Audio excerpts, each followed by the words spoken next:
لگا کر اتنی محنت سے کھانا پکایا ہے اپنی نئی سہیلی کے لیے، تو اجازت دے دی۔ سمیر کو تو ساتھ لے جاؤ اور جلدی آ جانا، بچوں کے سونے کا وقت ہو رہا ہے۔ مجھے گھر سے نکلتے ہوئے رمیز کی آواز آئی۔ میں نے اس کے گھر کی بیل بجائی، مگر اندر سے کوئی جواب نہیں ملا۔ میں نے سوچا بیل خراب ہوگی، دروازہ بجایا، مگر کافی دیر کھڑے رہنے کے باوجود کوئی جواب نہ آیا۔ ہاتھ میں گرم اور میٹھے کی ٹھنڈی ڈش پکڑے پکڑے کافی دیر ہو گئی تھی۔ کیا پتہ سو گئے ہوں، میں نے دل میں سوچا، مگر ابھی تو شام کے 7:30 ہی بجے تھے۔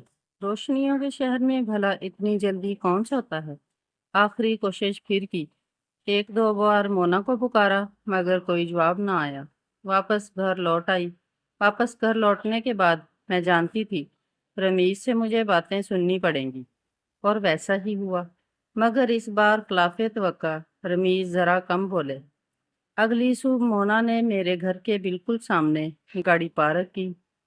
میں بچوں کو اسکول چھوڑ کر گھر میں داخل ہو رہی تھی، مگر اسے دیکھ کر رک گئی۔ اس نے ایک ادا سے ڈرائیونگ سیٹ سے اترتے ہوئے مجھے سلام کیا۔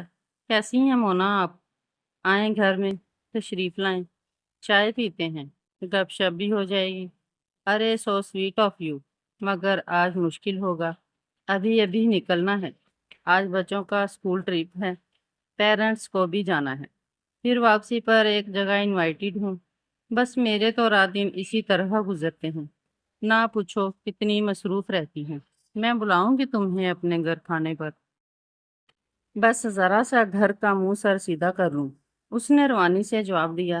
ارے مونا، کیوں شرمندہ کرتی ہو؟ بلانا تو میں نے ہے آپ کو اپنے گھر۔ آپ تو نئے آئے ہیں، بلکہ میں تو کل کھانا بھی پکا کر لائی تھی آپ لوگوں کے گھر، مگر شاید آپ لوگ گھر پر نہیں تھے۔ ارے ہاں، وہ عمران کا موڈ بن گیا، بیٹھے بٹھائے بیوی اور بچوں کو 5 اسٹار پر ڈنر کرانے کا، تو بس اصرار کرنے لگے۔ میں نے کہا بھی تھا کہ میں تھکی ہوئی ہوں، مگر مان ہی نہیں رہے تھے، تو بس پھر ہم وہاں چلے گئے۔ اس کے بعد سی ویو میں چائے پینے کا موڈ ہو گیا تھا۔ پتہ تو ہے نا تمہیں، دیر ہو ہی جاتی ہے۔ عمران بھی نہ باہر کھانا پسند کرتے ہیں، ہفتے میں ایک دو بار تو لازمی ہوتا ہے۔ ڈائن آؤٹ ہمارا ہفتہ کو بھی ٹیبل ریزرو کروا رکھی ہے، ساحل سمندر پر لگژری ہوٹل میں۔ اچھا چلو میں چلتی ہوں، دیر ہو رہی ہے۔ تمہارا بہت شکریہ بلانے کا، میں خود انشاءاللہ ایک دو دن میں خود تمہاری طرف آؤں گی۔ ٹھیک ہے، اوکے بائے۔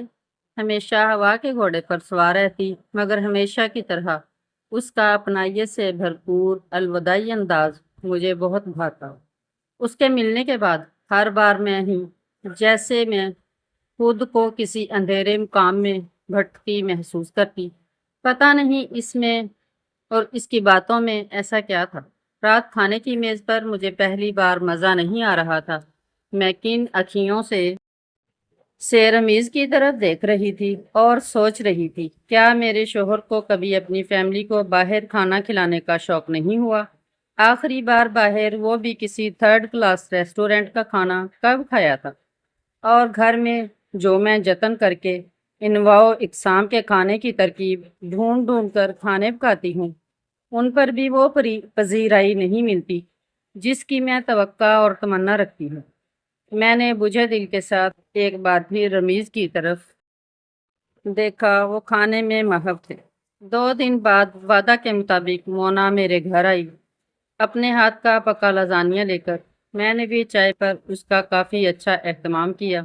وہ میرا ہاتھ بٹاتی رہی اور ہم ساتھ ساتھ باتیں بھی کرتے رہے۔ اس نے میرے اور میرے شوہر کے بارے میں پوچھا، اور میں نے اس کے اور اس کے شوہر کے بارے میں پوچھا۔ شہر کی مشہور کمپنی میں کام کرتا تھا، اور ساتھ ہی کمپنی کے اشتراک سے بزنس بھی سیٹ کر رکھا تھا، جس کی وجہ سے اکثر غیر ملکی دوروں پر بھی جاتا رہتا تھا۔ بزنس میں دن دگنی رات چگنی ترقی ہو رہی تھی۔ اس دن کافی دیر ساتھ رہنے پر ہم دونوں کو ایک دوسرے کا ساتھ کافی بھلا لگا۔ وہ تو مجھے خیر پہلے دن سے ہی اچھی لگی تھی۔ چائے کون سی لیتی ہو؟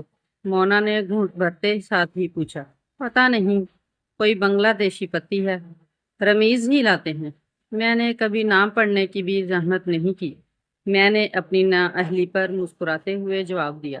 اچھا بھئی، میں تو ایک برطانیہ کی بہت مشہور برانڈ کی پتی وہ لیتی ہوں۔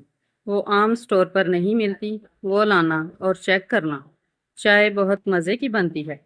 اس کی عمران تو پاگل ہیں میرے ہاتھ کی چائے کے۔ کہتے ہیں تم سے اچھی چائے تو کوئی بنا نہیں سکتا۔ میں نے چائے کا گھونٹ بھرتے ہوئے پتہ نہیں کیا محسوس کیا تھا۔ تم نے لازانیہ بہت اچھا بنایا۔ میں نے اس کے لائے ہوئے کھانے کی تعریف کرنا اپنا اخلاقی فرض سمجھا۔ ہاں، عمران کو بہت پسند ہے۔ فرمائش کرتے ہیں کہ بنایا کرو، مگر کیا کروں یار، وقت ہی نہیں ملتا۔ بس یہی ایک شکایت ہے عمران کو کہ میں انہیں وقت کم دیتی ہوں۔ عمران کو پتہ چلا کہ لازانیہ بنایا ہے تو وہ آفس چھوڑ کر گھر آ جائیں گے۔ میں بھی بنا لیتی ہوں، مگر تمہارا لازانیہ کا ذائقہ واقعی بہت اچھا ہے۔ میں نے 2-4 لقمہ لینے کے بعد اس کے لازانیہ کی مزید تعریف کی۔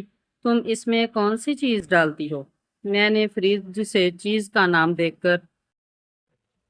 دیکھ کر اسے بتایا۔ ارے بھائی، اس چیز سے اچھا نہیں بنتا۔ تم یہ ایک غیر ملکی برانڈ کی چیز ہے۔ اب یہ ڈال کر بنانا، پھر چیک کرنا۔ اور زیتون کا تیل بھی ڈالتی ہو؟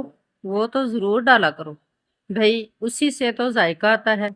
میرا نفی میں ہلتا سر دیکھ کر اس نے اپنی بات جاری رکھی۔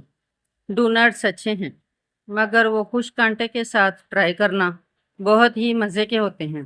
ایک دم فریش اور کرسپی۔ شہیر کو تو بہت پسند ہے اور عمران کی تو جان ہے۔ اور بچوں کی کوئی بات تو وہ ٹالتے ہی نہیں۔ وہاں کے پین کیک بھی ٹرائی کرنا، بہت عمدہ ہوتے ہیں۔ یہ کیا ہے، کوئی برانڈ ہے؟ بنے بنائے ڈونٹس کی؟ میں نے لا علمی سے پوچھا۔ ارے تو تمہیں خشک آٹے کا نہیں پتا؟ یار، کس دنیا میں رہتی ہو؟ کافی بڑا ڈونٹس کیفے ہے، بلکہ بیکری کہنا زیادہ صحیح رہے گا۔ وہاں کھاؤ یا گھر لے جاؤ کا انتظام ہے۔ کلفٹن میں ہے، بہت مشہور ہے۔ وہاں سے کیا نظارہ ہوتا ہے شہر کا۔ عمران کو تو وہ جگہ بہت پسند ہے۔ جب بھی وقت ملتا ہے ہم وہاں جاتے ہیں۔ بچے ڈونٹس لیتے ہیں اور ہم کافی پیتے ہیں۔ پتہ نہیں کیا ڈالتے ہیں وہ کافی میں، بہت لاجواب کافی ہوتی ہے۔ ضرور جانا، بلکہ اگلی بار میرا جانا ہوا تمہیں بھی ساتھ لے چلوں گی۔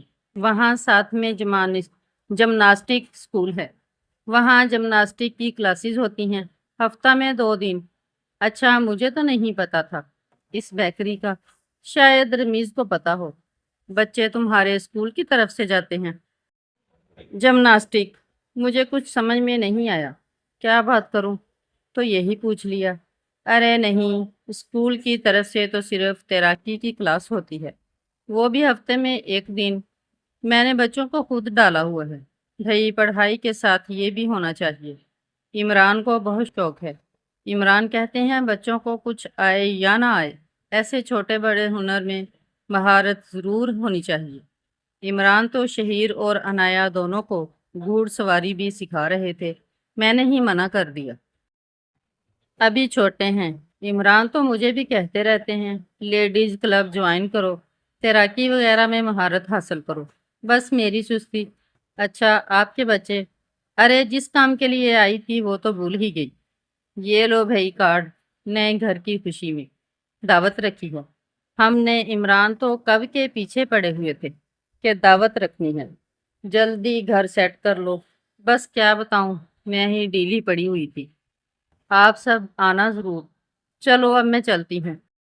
میں کچھ کہنے ہی لگی تھی کہ اس نے میری بات کاٹ کر پرس سے کارڈ نکال کر مجھے تھمایا۔ کارڈ بہت خوبصورت ہے مونا۔ ہاں بھائی، عمران میری بات کیسے رد کر سکتے ہیں؟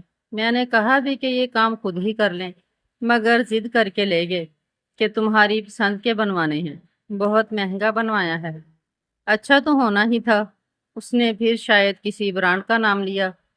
چلتے چلتے اپنی بات جاری رکھتے ہوئے مجھ سے گلے ملی اور تیزی سے بیرونی دروازے سے نکل گئی تھی۔ رمیز، آپ پتی کہاں سے لاتے ہیں؟ رات کھانے کی میز پر میں نے بے ساختہ پوچھ لیا۔ کیا ہوا بھائی؟ یہ کھانے کے وقت پتی کا ذکر کہاں سے آ گیا؟ بتائیں نہ آرے، جہاں سے مل جائے لے آتا ہوں۔ تمہیں کیا کرنا ہے پتی کا؟ نہیں، میں ویسے ہی پوچھ رہی تھی۔ اب آپ یہ والی پتی لائیے گا، کلفٹن کے فلاں اسٹور سے ملتی ہے، چائے بہت اچھی بنتی ہے، اسے میں نے پتی اور اسٹور کا نام بتاتے ہوئے کہا۔